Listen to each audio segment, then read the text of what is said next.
Hour 2 Overdrive continues, brought to you by FanDuel, bringing you everything from the opening line to the final score. Bryan Hayes, the O-Dog, Jeff O'Neill, Jamie Noodles McLennan, TSN 1050, the TSN app, your home smart speaker, now up on TSN 2. Got the NFL Draft tonight, a couple of NHL games, NBA playoffs, Jays down in Kansas City, and the Leafs are coming off a loss last night, and our buddy Ray Ferraro will join us here in a few moments. Ray was between the benches last night for ESPN. So he got a chance to see Game 2, I believe, in Boston, and Game 3 last night in Toronto. And I'm thinking Jim Montgomery's a little bit happier, kind of cruising around Toronto today after a win last night, right? Yeah, is it so bad, Jimmy? The sun's shining, you got a W, like, what's up? Beautiful. Get down to St. Lawrence Market or, up to Yorkville or something like that. Hit Kensington, Queen West. We'll find things to do for you, Jim, whatever you need. Wow, I find the coaching bit, like the back and forth banter, like, I get it, it's gamesmanship, but like, it seems silly to me. It's like, Domi doing that to Swayman, we're in their head, and it's just, I don't get it. Like, well, but Sheldon followed it up today saying, Marchand could do, like, it's gamesmanship. This is what it is. Like, we talked about it yesterday. It was such a weird comment by Montgomery to go, 2 days off. Like, we have home ice. Like, why are we spending more time? Like, it just, talk to the TV people. Talk to the when schedule. you knew 2 weeks ago the playoff schedule was set. Yeah, that was him. Talking about something, it seems like you're always, trying to advocate or make an excuse or do something. Like coaches, that's what they do in the playoffs. It's politicians. Like you're constantly politicking for a call or a non-call or this player to be watched more, or, like all of that type of stuff. And here's the funny thing. They're doing it in the media because everyone will read it. They're also doing it behind the scenes. Like you said, Brad Treliving's probably been burning up the phones to the league going, watch this, watch that. And same, Don Sweeney's probably doing the same thing. Hey, watch this guy, watch that guy. That's, basically the reason why, you have these, like, you develop these, rivalries because they get madder and madder as the series goes on. Yeah, and it's starting to brew, and I'm sure the Leafs were unhappy last night. I'm sure they were happy that no call McAvoy and Matthews, no whistle at a minimum Marchand on Bertuzzi. They should be. Even the Tavares call, he grabs McAvoy at the end. McAvoy dives, but his stick was being held. Like, he had a legitimate beef. His stick was being held. And that's a call that, again, they didn't call McAvoy on it 200 feet from that position earlier in the game. Why would you call it with the game on the line? Now the whistle comes out. So I understand why the Leafs would be upset, but at the end of the day, it's over. And, they're going to be asked about it today. They'll be asked about it tomorrow. They'll be asked about it on Saturday. Is Marchand in your head? Is Swayman in your head? And whatever they say is irrelevant. Its actions are going to speak louder than words. And if they get into Game 4 on Saturday and they're thinking, we got to go at Marchand or we got to do this, that, or the other, you're playing into his hands. He wants you to do that. He's dying for the Leafs to come out and say, we got to hit him and slash him, because he'll just keep doing the same thing he's been doing. Like, that's a guy, you got to let him sleep. Like, I honestly, if you can get a clean hit on him, hit him. Other than that, don't even engage. Yeah, it's almost like that more contact. Like, you talk about contact on a guy, you got to get your bumps. It's almost like, obviously you don't want to give him too much time and space, and you want to punish him when you can. But the extracurricular stuff, it almost like backfires if you, if you want to get into the, the face wash. It like charges him up and makes him, I don't know. He just does what he does. And the one thing that Sheldon Keefe did say that I agree with, he's an expert at it. Like, he is an expert antagonist / star player. He's always prepared to. If you watch the goal, the empty net goal, he braces for contact right after. He's waiting, and he's got his stick ready to basically slew foot somebody. I can't remember who it was that went at him, but if we show the empty net goal, Yarncroke went at him. Watch this up on TSN 2. He scores, and Marchand is waiting for him, and he braces, and he's like, no, okay, I'll keep going. Like, he knows it's coming. Well, he thought somebody would run him. Like, that at that point, remember Scheifele? Was it Scheifele that against Evans? Remember Evans scored the empty netter? Oh, that was Winnipeg. And Scheifele just ran him through the boards. Like, he got suspended on. But Marchand, he gets tied up with Bertuzzi, ends up, submarining him, throwing him over his body, gets up, jams it in the net.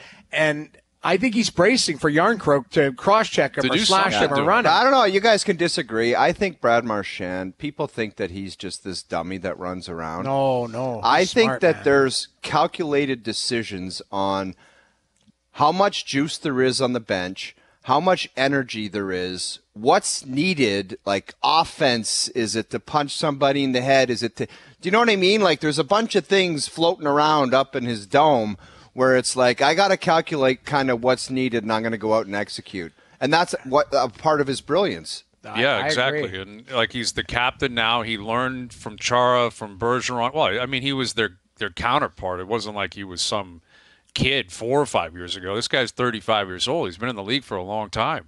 And that's what's frustrating if you're a Leaf fan is you've been watching him do this for years, including during the regular season. I was in the building. He scored the OT winner. You know, it just he's constantly in it. And last night he was in on basically everything. And now he's going by the bench. It sounded like he was saying something to the Leaf bench after the empty netter. It sounded and looked like he was saying something. And, you know, I'm sure he won't reveal it publicly, but maybe our next guest knows what he was saying because he was standing right there. Here he is from ESPN, our good buddy Ray Ferraro, joining us here on the Maple Toyota Hotline. Did you catch any of what Marchand was barking about when he scored the empty netter last night? You know what, I didn't. They're like, honestly, sometimes if the guy isn't right in front of you when you're down there, you can't hear. But there's lots between the benches all game, like in this series. I don't know, like there was I'm doing 2 series, or I have been, the Washington Rangers in Toronto and Boston. There's like all kinds of barking. It's usually the same characters. It's Maroon and it's Reeves, and for in the other series it's everybody and Rempe. Like that kid just stands there and he's like a magnet. Like they keep going after this kid all the time, and like there's lots of BS that goes on there, but none of it really means anything. Marchand really wasn't involved much in it other than his play. Like in the barking. He did go by the bench. I don't know if he really said much. At that point, you can say anything you want because you've just, come through big again in another big moment in the same building that you've done it in for years. Yeah. Well, I mean, he was so good last night, and he's been doing it forever, Ray, and I'm sure you've got a great appreciation for him. If you're a Leaf fan, you hate on him. If you're a Bruins fan, you love him, but you're objective. You're just there watching. You always say it doesn't, you're not rooting for anyone. You have no impact on how the game's going to play out. When you consider how long he's been doing it, and, the back and forth with Bertuzzi all night, he sets up the DeBrusk goal. He scores 2 himself, including the one that quieted the whole building down right after they had tied it up. What, was he the guy for you, Marchand, last night? Yeah, for sure. But here's the thing, and I thought it in the first game of the series for sure, was that the Leafs were really trying to, prove their point about, we are different, we are tougher, we are bigger, we can hang in there. And then they took a bunch of bad penalties and they lost. And then the next game, they take only 2 penalties, but both of them were really bad penalties, like the McCabe penalty and the Bertuzzi slash. Like that could have cost them the game when he slashed Marchand. I mean, it's 2-1, or 3-2 rather, and the penalty kill came up huge for them. It's like you're not going to bug him. You're not going to, you're wasting energy trying to be him. Like he does it without trying. Like it's no effort for him to be a pain in the ass, right? And he does it all the time because he's really good at it, and B, more importantly, he's a terrific hockey player. And so if you're spending your time worrying about him, then you've taken your eye off the ball. And I find that a little bit, like the play where he should have got a penalty in the middle of the ice with Bertuzzi, right? Mm-hmm. At some point, they should have probably just called them both before Marchand pulled his feet out. Like they were slashing and punching each other all the way up the ice. And if that's how the game is, Bertuzzi's got a choice, either be involved with it or just skate away and because you're not going to take him out of the game at this point. He's already taken himself out of enough games over the early part of his career. He's too experienced. It's really unlikely that you're going to get him to do something stupid. Like it just, to me, it seems unlikely. What is he now, 35? Yep. Right? Yeah. He's been through every rodeo 100 times. He knows where the line is. He gets up to it, and then he backs away from it. And now everybody hates him, and everybody wants to punch him in the face. And he goes and scores a couple goals and sets up the game winner. Ray, you it's crazy to me anyway. I mean, it's easy for me to watch and see that. But you're like, when you're in it, you guys know, you get all wrapped up in it, right? Like you're all, I hate that guy. And it seems easy. You should just kind of just not get involved. But, man, he's the best at it right now. Yeah, he is an expert at it, as Sheldon Keefe pointed out. And you talked about scoring goals and even on that play. So goaltending, what do you make of, Samsonov? That goal was a crippling goal. But, the building's rocking. It's 1-0. And, everyone's focused on, Marchand and Bertuzzi going at it. And Frederick comes down and flicks one from the boards, and it goes in. Yeah, it can't go in, right? Like that's not one that he can give up. And the problem that he has, and by extension the Leafs, is he's always going to be the second best goalie in this series, right? You just can't, hopefully, allow yourself to give up the goal that hurts your team. Right. Like if he plays just like he was terrific in Boston in Game 2. I thought he did a really good job. And last night, like the DeBrusque, Jamie, you'd be able to talk more about this, but he loses, Riley knocks his stick out of his hand. For whatever reason, goalies seem completely discombobulated when they don't have their stick. And maybe he went down a little early, but the shot was perfect that went up over his shoulder, right? The Marchand shot. But the Frederick goal can't go in, and that's really, if they get through a couple of minutes there, maybe they settle into a good pace of game, something they're comfortable with. But all of a sudden, you've got the lead, now you don't. It's gone. Yeah. And at the other end, they don't look like they're going to get much by Swayman. Like he looked fantastic again last night. Ray, you've been between the benches and watched some Marner magic over the years. From what you saw last night and other parts of this series, what is the difference of Marner magic regular season to what you saw last night? It seemed, his game seemed, I'm going to compare him to Elias Pettersson in Vancouver right now. Like, there's a similarity in those two players in their instincts for the game. Their, what they see is really among their greatest strengths. And they both look like they're picking their way around the ice, like they're thinking their way around the ice. It's like a wait-and-see type of thing. It's like, maybe the puck's over there. Maybe I can get it here. It's just it's crazy that they would do that. It's a thinking game, and we know that if you think out there, you're going to be slow. Just react. Trust your read. Trust yourself. Like, I thought that was it was really methodical. Like, it didn't look, there was no free flow to it. And I'm not talking about dangling through his feet, but there was no free flow to his game. It looked slow, and, slow is not, you got to be the fastest player. It's like, we all know the energy when he gets the puck and he carries it and he moves it and he gets it back. Like, we know that energy. Like, you can see it. You don't have to really describe it. There was very little of that in this series, really, not just last night. And so it's either they've got him smothered, like there's no room. They've got him bothered, like he's thinking too much because he's not sure where all the traffic's coming from. And it's without Nylander, it's not enough from him. Like, he's for certain players, they can't make a difference. Clearly he can and needs to, and if he doesn't, they're at a disadvantage. I thought last night was I was surprised last night because I kind of expected back home that he would have a little extra gear, and it just didn't happen. No, I thought he really struggled. He made that one beautiful play to Matthew Knies and a couple of other ones scattered. But what I noticed, even on the power play, was the Bruins were attacking him. And I have to pressuring? Yes, pressuring. And I have to believe that's Montgomery saying, this guy, he's jittery right now. He's not feeling it. Attack him.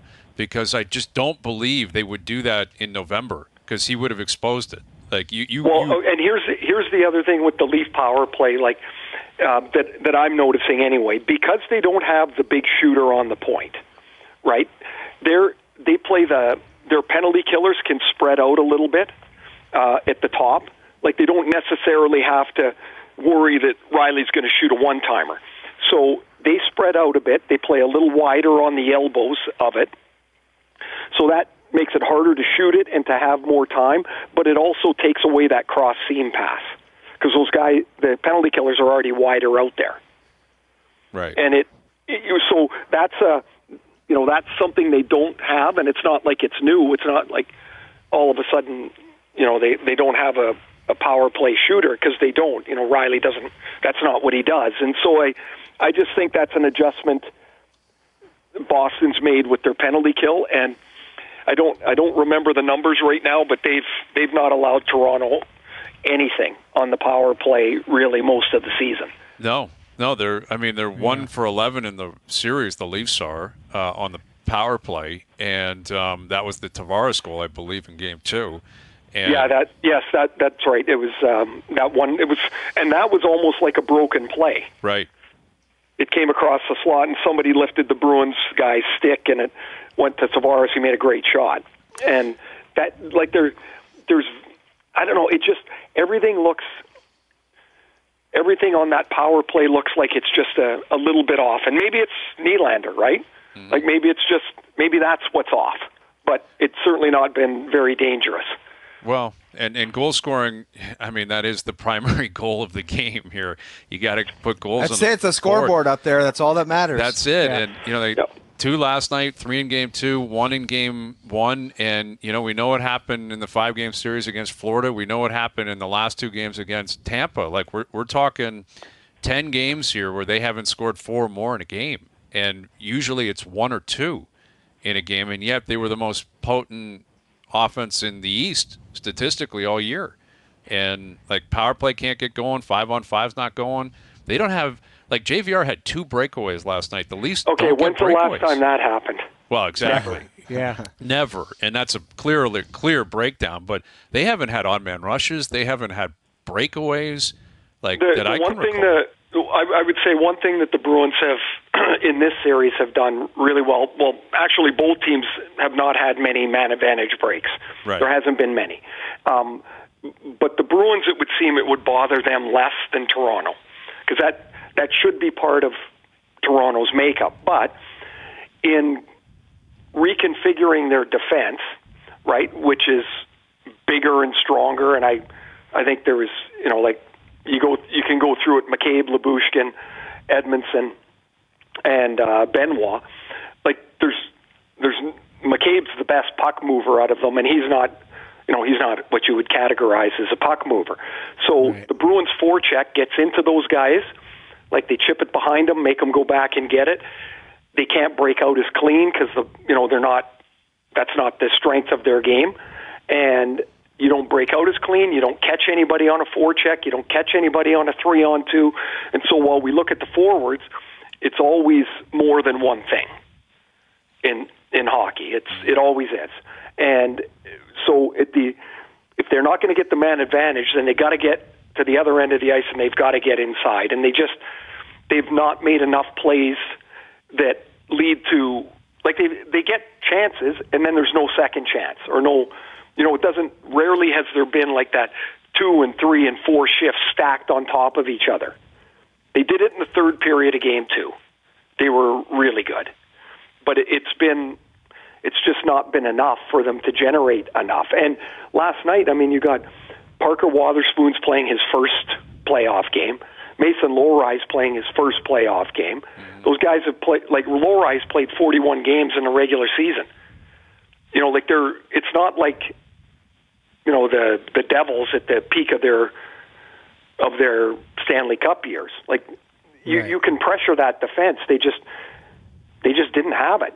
They didn't have it, and I was surprised last night. I really thought coming out of Game 2 that Toronto would have this like surge at the start of Game 3. They would take control of, with the energy of the building, and it just didn't feel like that to me. That's right. Hayes mentioned it, Ray. Like, if just in summary, it's a massively missed opportunity. Go ahead, Jamie. Yeah, so no, I agree. I agree. It's a missed opportunity. But I was going to ask you guys to go around the table. Like, you look at the Bruins lose Game 2. They have adjustments. Like, they two defensemen. Now, one, there was an injury to Peak, but two guys come in. Like, they're, do you anticipate? You just talked about the mobility and puck moving up the back end. Would you, if you're Sheldon, would you consider, adding players, or would you consider moving pieces around if you have guys available? Obviously, Nylander coming back in, that makes your team better just, through osmosis, how great he's been. But Jim Montgomery wasn't shy to change his roster after one loss. I thought after game 1, I thought Brody would go in. Yeah. I said that too. I just thought that the back end isn't that mobile, and they don't move the puck that well. I think, honestly, Noodles, they'd take Liljegren out first. Like, he got buried last night. Buried. And he gets hit hard, crushed. Yeah. And that's the reason the Bruins took Grzelcyk out. Yeah. Like, he got bounced around like a ping pong ball in Game 2. And so, Wotherspoon's a heavier guy. And I don't think you can't wait too long in a series. It's probably a fine line, but now, like, Toronto's pretty much in a must-win here. God. Yeah. Right? Like, Boston just, if you think about it, last year Boston was up 3-1 against Florida. They were at home, and they lost. And then they lost Game 6, then they lost Game 7. It seems unlikely that would happen again. Like, it really does, to me anyway, that they would lose 2 at home for the second year in a row in 3 games. So they sure as hell better win on Saturday. Like, that's and what else are you going to do? I mean, you're not going to go to Wohl in goal, are you? I don't think so. It would be a heck of a place to put him in. You've got Brody on defense. What other changes can you make unless McMahon is somehow ready to go?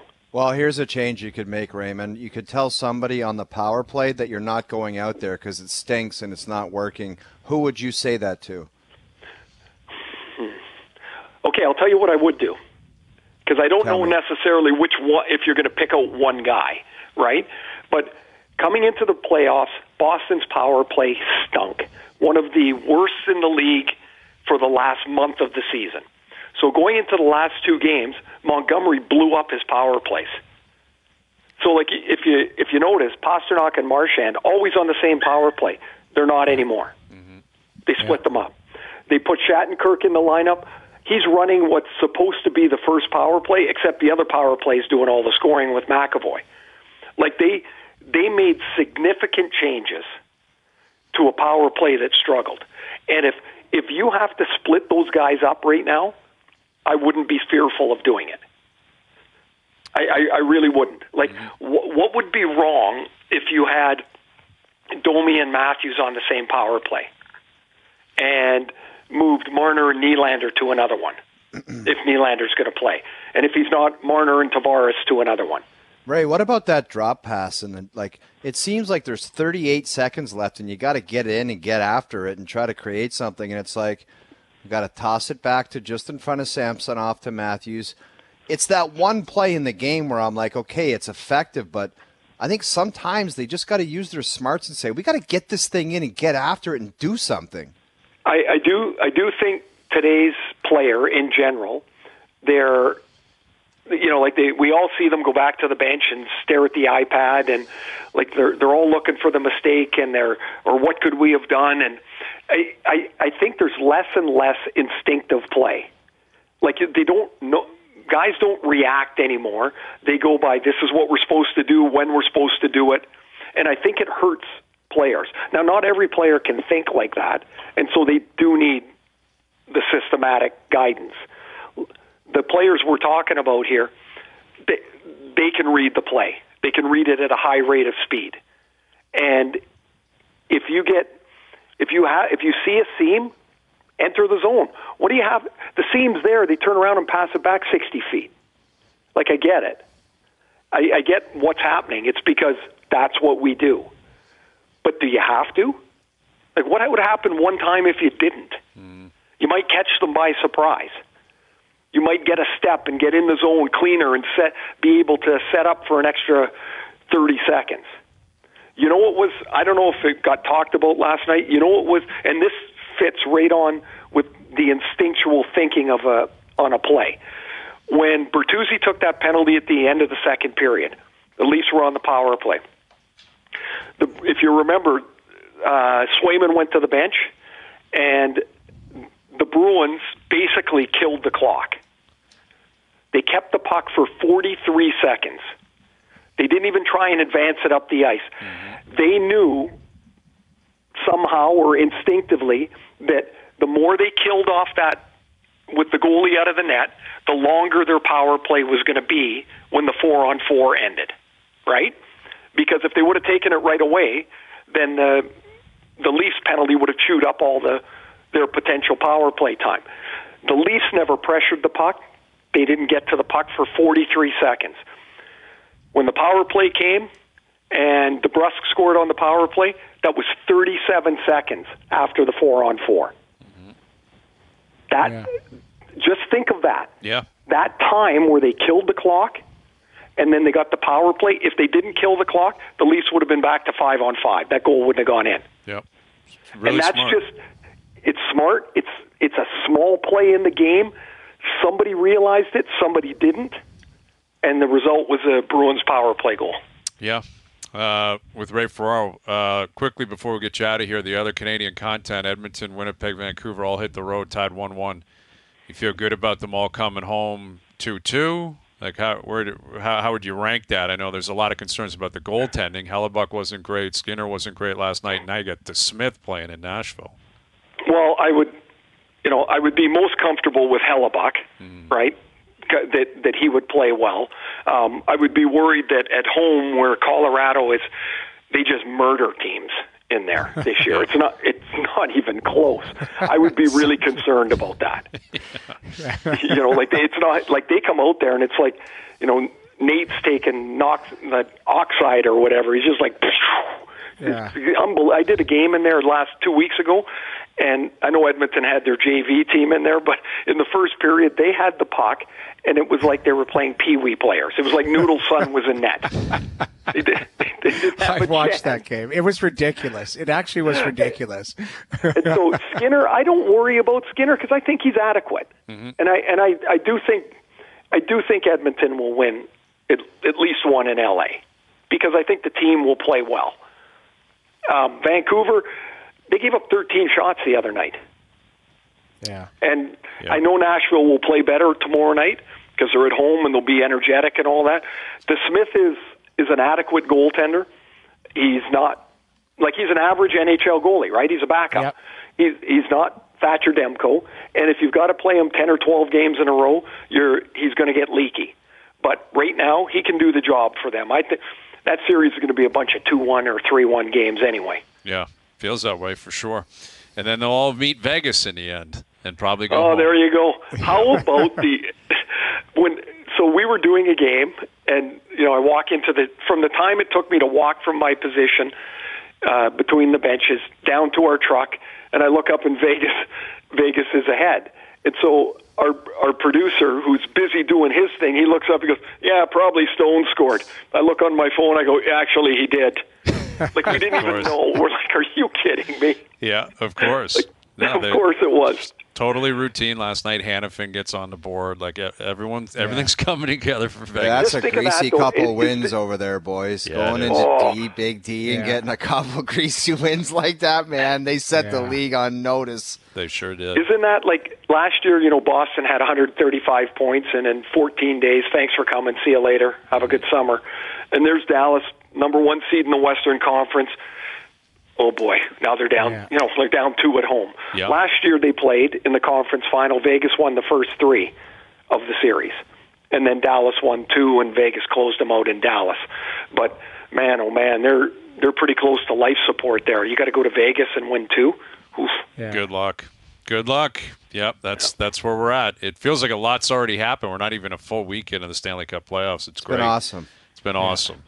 Great catching up with you, buddy. We'll do it again soon. Thank you for this. Yep, I'm home for the weekend. I'll be back in Boston for Game 5 on Tuesday, so looking forward to that. Awesome. Ray, just a quick update. The triple stack has been brought down to simply 1, and it's ready to rock. Did it go back to the Taylor? Or how did you do that? Or were you able to I'm trying to think of what was the worst combo. The first one to do the triple stack, or the second one going back and saying, can you bring it down to just 1-5? You know the discussion in the back. How about this guy and his underwear? What is going on with this guy? That's exactly what she said. She was on the phone. She talks to her family members, and she walks in. She was sitting on their desk, and she looked up, and she goes, "Oh my God, your underwear again?"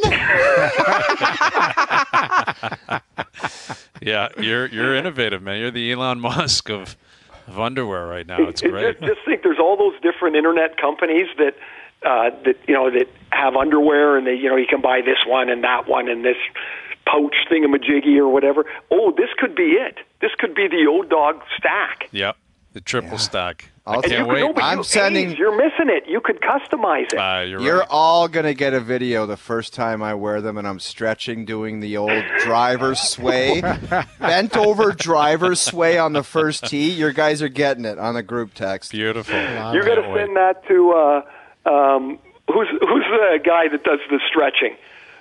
It's not Jimenez. Is it? Oh, yeah, it is him. Oh, yeah, with the cigar. That's exactly what it is. You need to send him the triple stack. Yes. I think this could be your big marketing ploy. You're right. Get that on the Champions Tour with a stogie and a bottle of red and a triple stack for the stretch on the first tee. I love that idea. All right, buddy. We'll do it again soon. Guys, take care. Great to talk to you. Have a good one. There's our buddy Ray Ferraro joining us here on the Maple Toyota Hotline. Check out Maple Toyota's huge truck and SUV lineup, including Tundra, 4Runner, Highlander, and Grand Highlander in stock and ready to deliver. Visit mapletoyota.com. All right, we've got Luke Wilson coming up on the NFL Draft tonight. We'll catch up with Luke. We haven't done that in a while. Get his take on what we can expect tonight. A bunch of quarterbacks. There could be 5 in the top 10, top 15. Mock drafts are in. Everyone's jacked up for tonight. It's in Detroit. Luke's favorite place, Detroit, tonight for the NFL Draft, which, of course, you can watch on TSN. Detroit, how did that get in the rotation? They've been doing the rounds, man. They've been all over the place. They've been in Chicago. They've been in Nashville, Dallas. I think they're going to Green Bay at some point. Okay, so Luke is coming up in about a half an hour. Overdrive continues, TSN 1050 and on the TSN app. Here's Lemieux. The center penalty coming up. Look at Lemieux. Oh, my heavens. What a goal. What a move. Lemieux. Oh, baby. What a call there. Bob Cole passed away at 90 today. The oh, baby at the end. What a move. And it was just an incredible goal. Oh, my heavens. And John Casey, who was the defenseman? He dances there. It was Greg Chambers. Chambers. Sean Chambers. Sean Chambers. He was tough to play against. Oh, I'm sure he was. And think about how terrifying that is, though. Like, Lemieux's coming down on you. You're like, I'm done. Like, what am I? Yeah. That's the I've never seen that move to this day. Like, that was a one-time move. I've never seen anyone pull that move off. Not everyone's 6'5" and can move, but that move there, that's disgusting. So gross. And like, because he inside outs like 3 times through the neutral zone, and it looks slow because he's 6'5" and that's the way he played. But if you're a defenseman, your mind is racing like, this guy is going to absolutely dance me. Wow. And he does. And then Casey goes, I guess, for a poke check there, and Lemieux has the presence of mind to go back door on it. Just incredible call, incredible goal, and just one of many from the great Bob Cole. I know. It's the worst to be – we've talked about this before – to be on a highlight reel in a negative way. Because I am. Like, I'm on – when Matt Sundin goes into the Hall, there's him getting 4 goals on me, and Toronto here.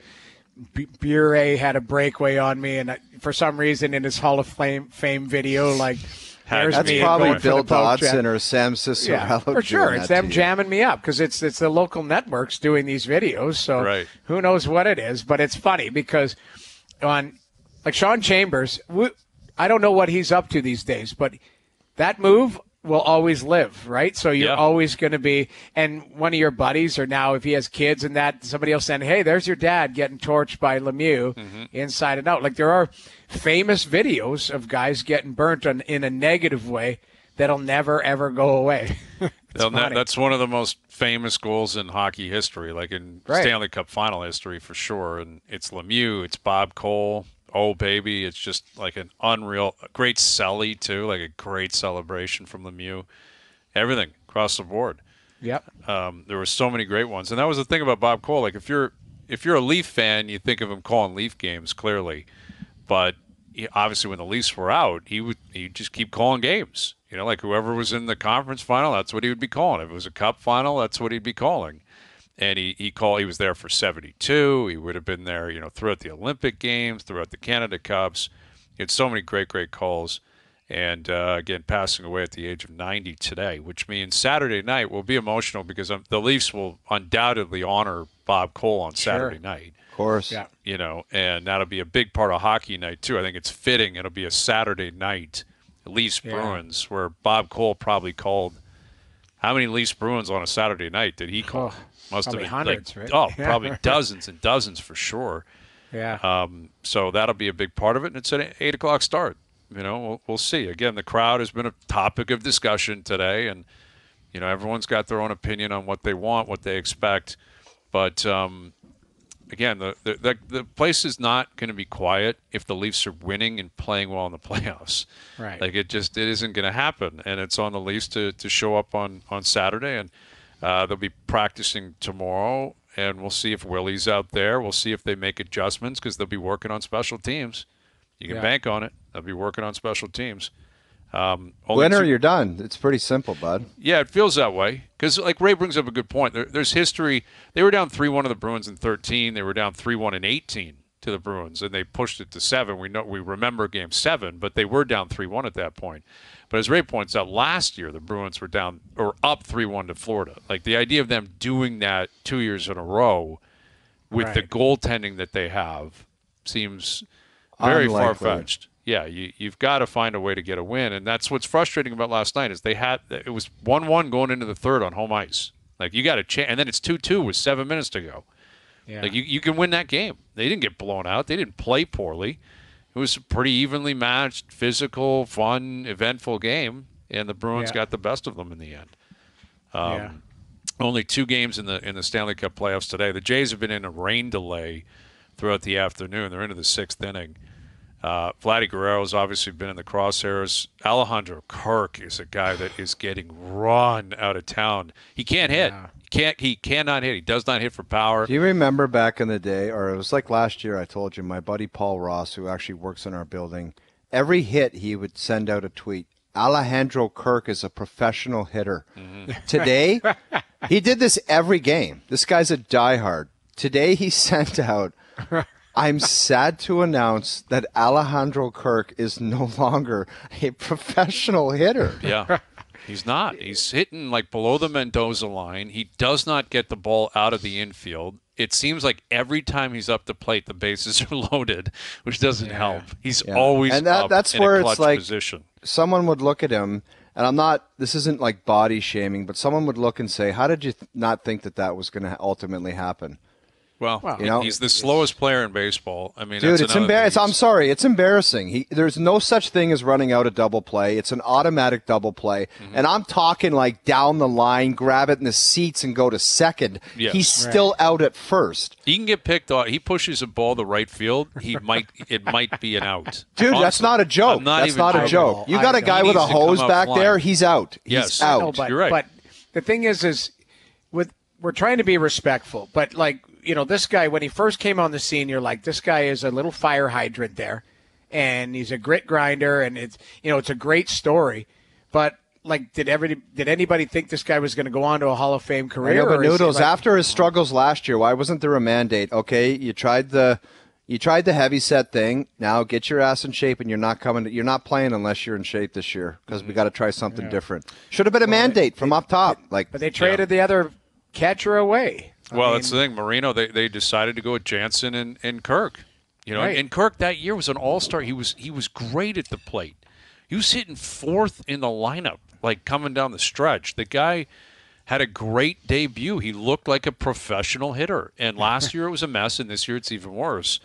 And when you compound that with Vladdy again struggling last night, again today, Bichette's not off to a great start, Springer, like they're above 500, but it's, they're patching it together here. And, they put that kid Barger in a really tough spot last night where he comes into it and he goes, I've never played left field in my life. Yeah. I've never played it. And they're like, well, let's see what you got. They're trying to patch it together. It's early. They're lucky because the Leafs are going, and everything's about the Leafs in the city right now. Naturally, everything's about the Leafs. And that's why the Raptors, you'll notice, they just kind of cruised out of town. Like the Raptors did their thing, and they're like, thank you. Oh, that was the quietest exit of meeting. all. Can you imagine if it was the other way around? Well, it wouldn't be. I mean, smokes. Yeah. I mean, and that's not that this matters, but this is an example of what we're dealing with now. Remember when Tim Lewicki came in and said a decade from now the Raptors will be bigger? No, they're not. They're not. Right. They weren't going to be. They won't be. Tim didn't understand the market, doesn't understand the history. And even when the Raptors went up and they peaked and they were hugely popular and the parade was incredible. You have to have sustained success in this market to constantly be on the front pages, and only the Leafs historically have still found a way onto the front pages when they lose. And, for the last 8 years, they've gone to the playoffs, and they've been a very compelling and fun team and polarizing team. And, yes, they're in the playoffs now. They're down 2-1, but they're still there. And as a result, they're putting up a cover for basically everyone right now. Jays included, TFC included, Raptors included. And that's where we're at. All right, the NFL draft tonight in Detroit. See what Luke thinks about that. What does he make of Detroit? Because there's going to be like 250,000 people, I'm sure, over the course of the weekend that will show up. Like, they will be partying in Detroit. The NFL does everything the best. Like, their draft, everything is like massive. I don't know. It's a massive event. Like, that's the thing. Down in the States, like, there's just nothing else matters. It's all about the draft tonight. And that's one event. I kind of liked it when it was in New York every year. I don't know why. I just thought it was like that cool show. It was a big show. That's what it was. It had a cool vibe. Was it during COVID where they did it from remotely and Belichick was feeding his dog in a cabin? We have. I think we have that clip, Joe, from that the is bridge. One of the greatest clips of all time. Like, he's just sitting with a computer and a dog in some like random cabin. Well, he'll be probably in Detroit tonight. There he is. Look at it. That guy's running the show in New England. I guess that doesn't look like a cabin. It's just a house.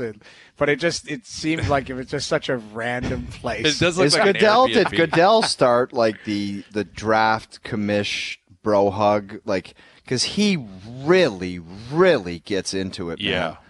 Like, it's not just, hey, man, congrats. It's like it's like if we'd gone 5 years without seeing each other. Yeah, it's a sumo wrestling kind of operation. Yeah. Like, they engage, and it's like shoulder width apart, and they go in for the bro hug. I don't remember Paul Tagliabue ever doing that. Paulie Tagliabue with his hair. Yeah, I remember his hair and his shades, and he'd be up there at Radio City Hall. People would be booing him. And, he looked like a mobster. I don't know why. He had a crazy kind of little vibe there. He had like a mobster vibe. I don't know why. He always had like a navy suit with a gray pant, navy I don't jacket. Know why. Oh, JP off the top rope said Goodell had back surgery 3 weeks ago. He might not be doing bro hugs. He will be really unhappy with that.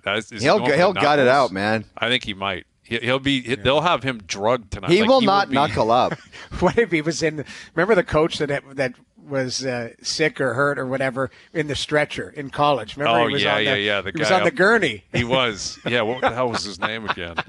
Do you remember he coached from like a hospital bed? He was in like a dentistry chair. He was in the media, like a million rows up in a booth in a hospital bed. Luxury. Like, he was in like a luxury box behind the glass in a gurney, like laying on a gurney. He looked like Super Dave Osborne by the end of the skits, and he's calling in plays. I can't remember. Play action, play reaction here. Watch out for the blitz. Like, dude, you are heavily medicated. I think he had back surgery, wasn't he? And he was laying there, and he was coaching the team. I think there's a chance that he was so medicated that he didn't have his headset plugged in. And they're like, yeah, you're coaching. Go up there and coach. You're totally coaching. He's just talking for no reason. Yeah, and there was a coordinator that was actually calling. We got to find a picture or a video of that. I remember, like, we were dying laughing. Hugh Freeze was his name, which is it sounds like a Louisville or something. Yeah, I think you're right. Louisville or something. Hugh Freeze. And okay, we'll come back and find that picture. We're going to play a couple of our other favorite videos from draft night. Over the past decade or so as well. Luke's coming up. Bruce Boudreau still to come. OverDrive continues. TSN 1050 and on TSN 2. All right, TSN 1050 putting passionate Leaf fans in the stands to see Leafs Bruins round 1. Today's 5 p.m. keyword is bucket. Bucket is the 5 p.m. keyword. You have 10 minutes now to text bucket and your name to 105050 and tell us what makes you a diehard Leaf fan. Tomorrow morning, first up, we'll be calling one devoted fan with a pair of tickets for Game 4. And pending the results of Game 4 and 5, we could have a pair of Game 6 tickets to give away as well. So be sure to listen to TSN 1050 next week to find out all the details at tsn1050.ca. Luke Wilson on the draft. Bruce Boudreau on Leafs last night, Oilers last night, what we can expect out of the Canadian teams out west as they hit the road as well. That more still to come. Final hour, OverDrive continues, TSN 1050 and on TSN 2.